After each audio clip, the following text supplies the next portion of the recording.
Of course, with campaign season comes a chance for voter fraud, and many times the victims are the elderly in our community.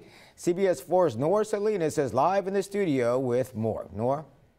Yeah, in some cases, campaign volunteers have been known to coerce elderly people to vote for certain candidates, and many times even use deceptive methods to get away with it. Early elections have arrived and the stakes are high. Most candidates on the ballots will fight for every last vote, but not everyone plays fair. It's important to take care of your family and friends and make sure they're not being taken advantage of by these political workers. Allegations of voter fraud have recently risen in the valley. But what about the cases that go unreported when the victims are the elderly? They think they're being helped, but actually their rights or their votes are actually being taken away from them.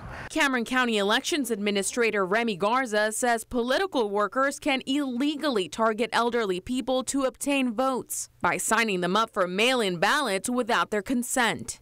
People can either redirect the actual ballot that somebody's application has been made out to, or they can actually be there when it arrives and offer to assist the voter when they're not legally authorized to do that. Some political workers have also been known to visit nursing homes to obtain votes and even drive a senior citizen to the polls, convincing them to vote for a certain candidate. But unfortunately, sometimes they get away with it. If an individual requests assistance, we're not in a position to ask them or challenge them as to who the individual is and what relation they are to the individual. Garza encourages those who need assisting voting to request it from election officials and not political workers. He also wants people to protect their elderly loved ones to keep them from becoming victims at the polls. I would certainly want them to be aware of what's coming in out of their parents' mail.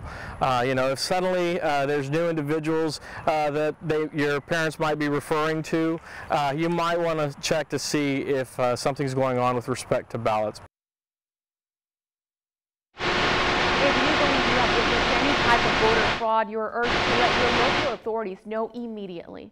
Live in the studio, Nora Salinas, CBS 4 News and ValleyCentral.com.